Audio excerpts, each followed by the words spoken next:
환영하여 주셔서 감사합니다. 저는 지금 소개받은 대로 서울 성북 강북 교육지원청에 근무하고 있고요. 좋은 교육 환경을 위한 현안과 과제라는 주제로 5가지 정도의 그 순서로 말씀을 드리고자 합니다. 첫 번째는 교육 환경에 대한 이해, 그리고 두 번째는 현황 진단, 세 번째는 학교 현장 이슈 및 쟁점, 그리고 개선 과제, 마지막으로 전문기관인 한국교육환경보호원의 역할에 대하여 제한적이나마 말씀을 드리고자 합니다. 제가 이제 발제를 준비하면서 읽은 글 중에 좀 마음에 들어온 글이 있었어요. 아이들이 밝고 건강하게 자라는 사회가 되기 위해서는 아이들의 성장을 돕고 아이들의 인생을 보조하는 학교 공간이 건강해야 한다. 이 문구가 들어왔습니다. 여기서 학교 공간이라는 것은 교내만이 아니라 학교를 둘러싼 그 학교 인근의 공간까지 포함하는 것으로 저는 이해하고 싶습니다. 교육 환경에 대한 이해를 한 번 더 해보고자 함은 이미 알고 있는 부분인데 정확한 이해, 또 재인식을 위해서였습니다. 교육 환경 보호에 관한 법률에 교육 환경은 학생의 보건위생, 안전, 학습 등의 지장이 없도록 하기 위한 학교 및 학교 주변의 모든 요소라고 되어 있더라고요. 그래서 오늘 아마 다루어지는 영역이 이 부분에 대한 모든 것을 망라하는 것이 될 텐데요. 학습까지 이렇게 관련이 된다라는 거, 안전뿐만이 아니라, 그리고 학교와 또 학교 주변이니까 학교 내에도 같이 포함된다고 보여집니다. 이에 따라서 이제 교육환경보호 기본계획이 5년마다 수립되고, 시도에서는 연도별 시행 계획이 시행되며, 또 절대 상대 보호구역이 지금 설정되어 있죠. 여기서 상대 보호구역에서 보시는 거는 이제 출입문이라고 했는데 정확하게는 학교 경계 등이라고 되어 있습니다. 예, 그렇게 정정해서 이해해 주시면 감사하겠습니다. 그리고 교육지원청에 오늘도 보면 교육지원청에서 많이 오셨다고 들었는데요. 지역교육환경보호위원회가 설치되어 아주 내실 있게 운영되고 있는 것을 보고 있습니다. 환경 현황 진단은 제가 거시적인 부분이라 제 경험 한도 또 1년 동안 저희 관내를 지켜본 그런 그 정도의 제한된 범위, 그리고 이 분야에 대해서 연구물들을 좀 찾아보니까 많지가 않더라고요.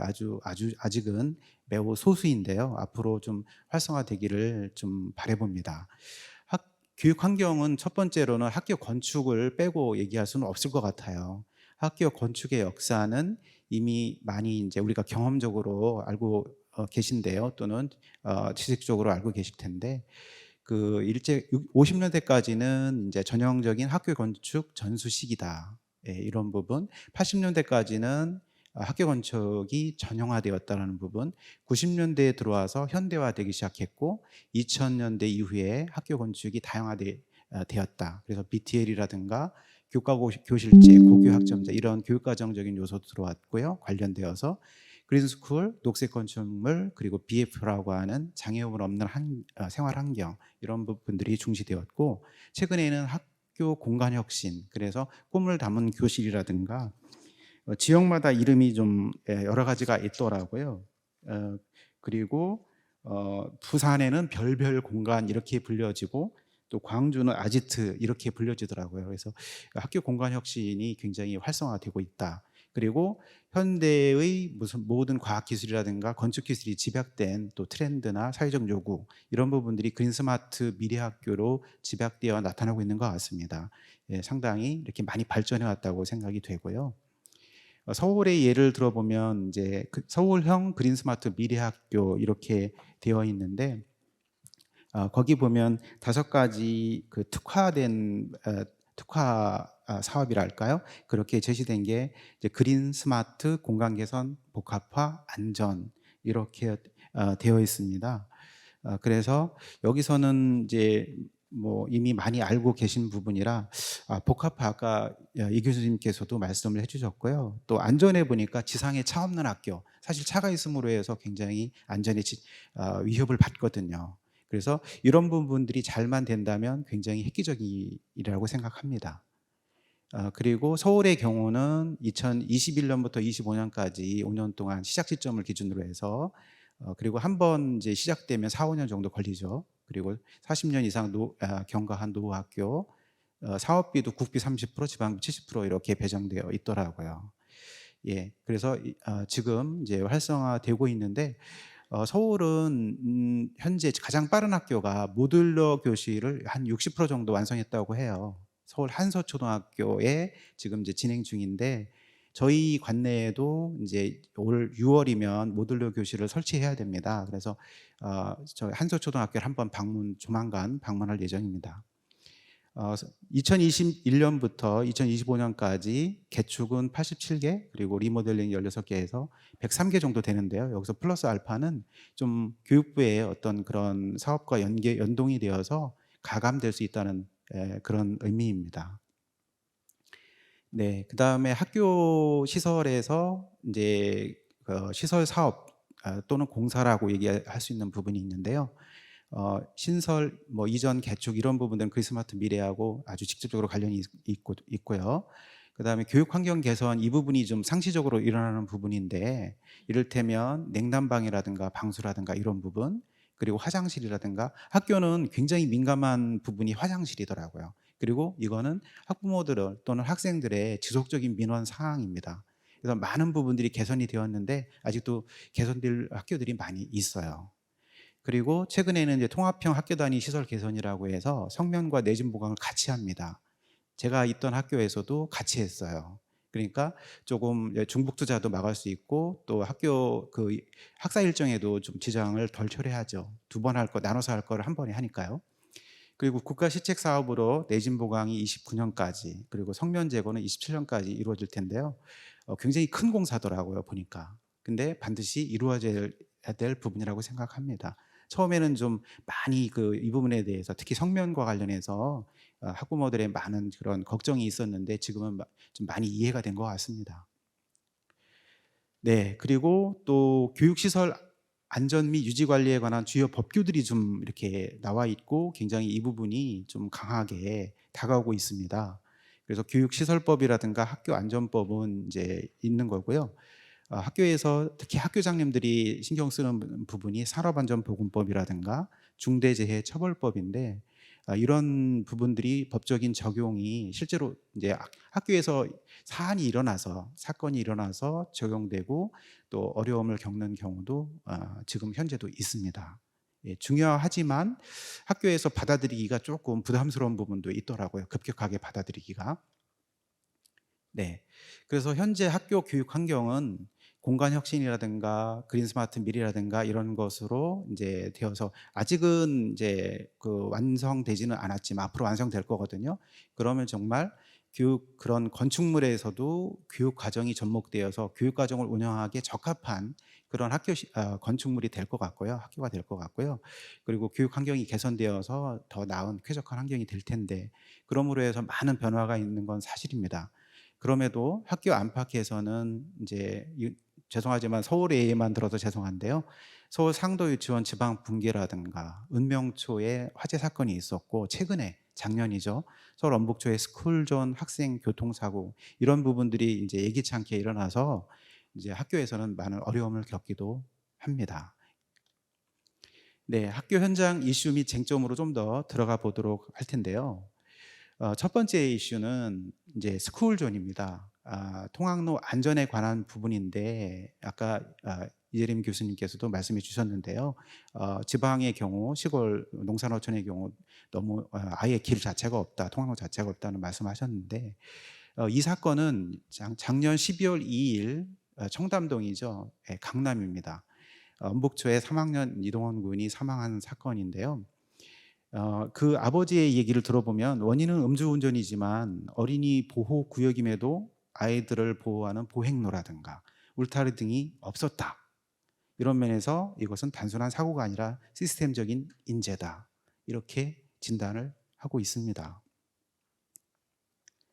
그래서 이걸 계기로 해서 동원이법이 이제 이름을 따서 동원이법이 발의되었고요. 올해의 일입니다. 그리고 국회에서 그런 토론회도 있었죠. 예. 주요 내용으로는 도로교통법하고 도로법인데요. 어 스쿨 존 교차로에 무인 교통 단속용 장비를 설치 의무화한다든가 방호 울타리를 설치해야 된다든가 보차 분리를 해야 된다든가 이런 부분인데, 이거는 반드시 있어야 될 거라고 생각이 되고요.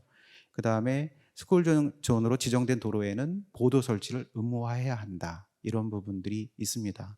아마 이게 잘 되리라고 생각이 되고요. 어 인제 요 사례 전에 그 엄북초 사례가 어떻게 되었는지 혹시 후기를 알고 계시는 분이 있을 것도 같습니다. 지금 제가 이제 오늘까지 확인한 바로는 학교에 보도 인제 일방 통행으로 지정한다, 보도를 설치한다, 방호 울타리를 설치한다가 이제 지금 ING 진행 중입니다. 그래서 3월 2일 개학을 앞두고는 완결된다고 하네요. 예. 근데 희생이 없고서도, 희생을 겪지 않고서도 그렇게 되었으면 더 좋았을 텐데라는 그런 생각이 듭니다. 이거는 엔초라고 되어 있는데 제가 사실은 근무하던 곳이에요. 이렇게 여기는 그 도로의 모양이 학교로 정문으로 진입하는 게 일방 통행입니다. 그리고 나갈 일방 통행이기 때문에 그 길로 나가면 안 되는 거죠. 그래서 이제 지금 왼쪽의 사진은 들어가는 쪽이고요. 이제 나갈 때에는 오른쪽의 사진입니다. 바로 인근의 아파트의 그 순환 도로를 통해서 나가야만 되는 구조예요. 이것 때문에 인제 아파트 그 대표자 협의회로부터 인제 갈등, 민원도 제기되는데, 지을 때부터 이런 모양이라 어쩔 수 없는 부분이 있습니다. 그러니까 전국의 학교를 살펴보면 이렇게 도로의 그 통학로의 구조가 굉장히 다 다양하다, 이런 걸 볼 수 있다는 뜻이고요. 또 이게 인제 그 사거리인데요. 이게 왜 인제 그 위험하냐 하면, 왼쪽을 보면 다리를 건너와서 인제 그 다리를 건너오는 차량 입장에서는 우회전인데, 그 횡단보도가 너무 가까워요. 특히 대형 차량이 많이 다닙니다. 그래서 가까이 붙어서 우회전하려고 빨리 가려고 하잖아요, 차량들은. 그래서 자칫 잘못하면 여기에 사고가 일어날 가능성이 너무 높다.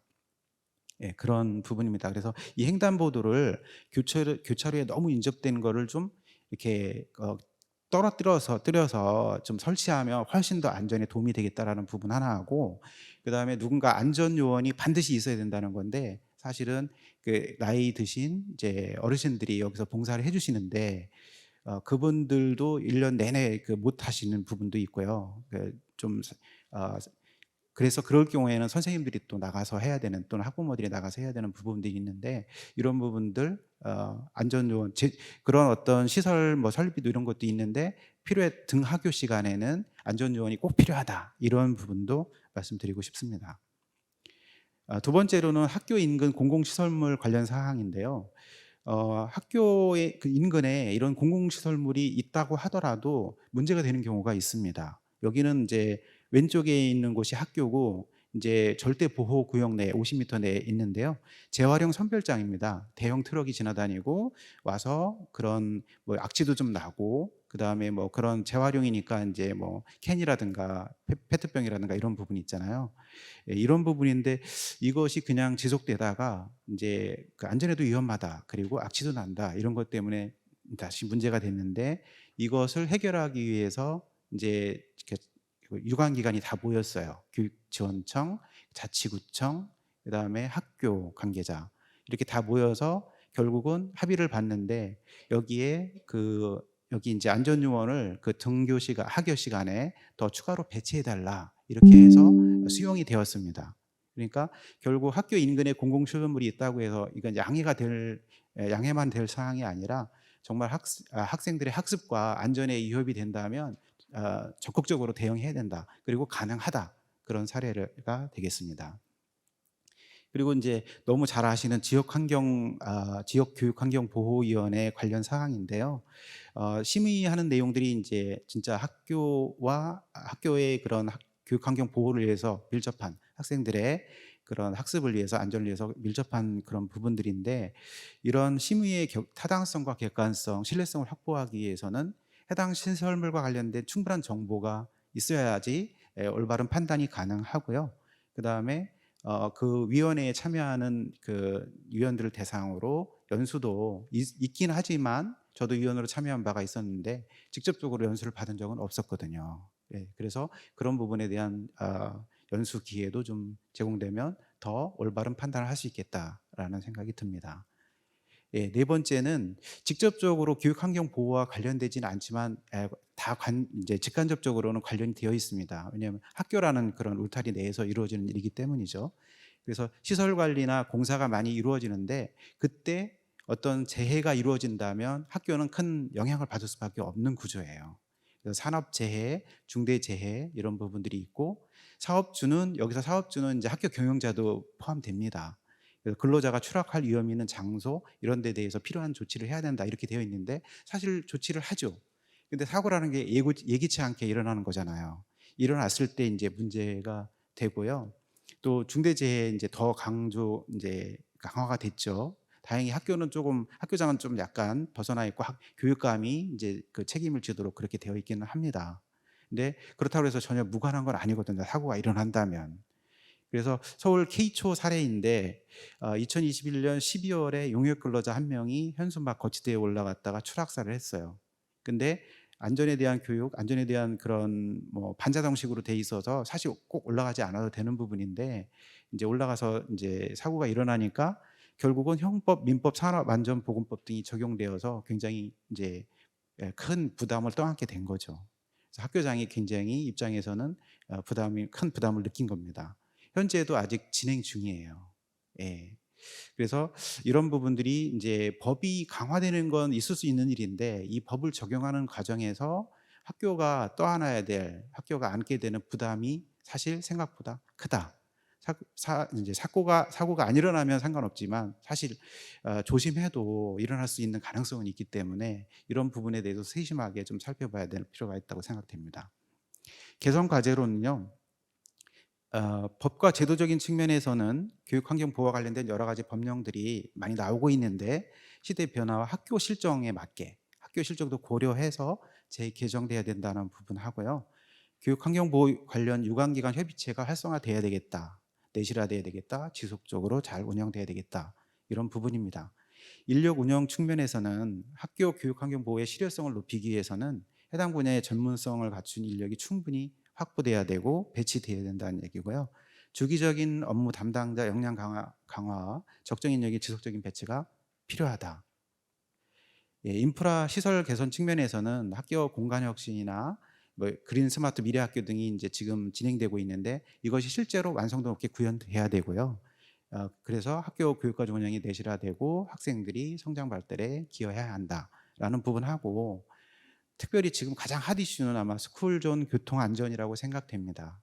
예, 그래서 필요한 시설물이 아까 이제 얘기됐던 그런 부분들이 그리고 다행인 것은 어제 사회관계 장관 회의가 열렸다고 해요. 거기서 전국적으로 그 통학로가 설치돼 있지 않은 학교가 절반 정도 된다고 하더라고요. 그 부분을 앞으로 정부가 신경 써서 뭐 통학로도 설치하고 방호 울타리도 설치하고 이렇게 개선될 가능성이 높은 것 같습니다. 다행입니다. 예, 마지막으로 전문기관의 역할인데요. 교육환경보호원에서 이런 역할을 해줬으면 좋겠습니다. 교육환경보호 기본계획 수립을 위한 충분한 연구 및 개발이 필요하다고 보고요. 그러기 위해서는 계획 수립 평가, 연구개발, 차기계획 수립의 선순환이 유지되어야 하는데 필요한 전문 인력이 이제 확충이 필요하다면 확충돼야 되고 재정적인 뒷받침이 있어야 되겠다. 두 번째로는 학교 관리자, 교육청 담당자 역량 강화 지원이 있어야 되겠다. 주기적인 정보 제공 방법으로 좀 질높고 품격 있는 전문 매거진이 발간돼도 좋겠다. 실제로 집에서 저도 받아보고 있는 게 몇 가지가 있는데요.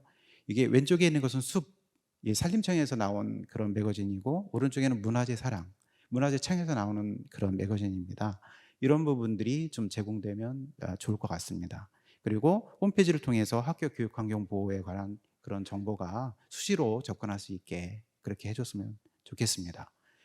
예, 마지막인데요. 교육환경보호구역 관리 강화 지원인데요. 그 유관기관 이제 협력이 활성화돼야 되고 그 다음에 포럼이나 워크숍 협의회 오늘 같은 그런 행사도 아주 중요할 것 같습니다. 그리고 학교 요청이 있다고 하면 전문 컨설팅단에 의해서 현장 점검이나 컨설팅 지원이 이루어지면 좋겠습니다.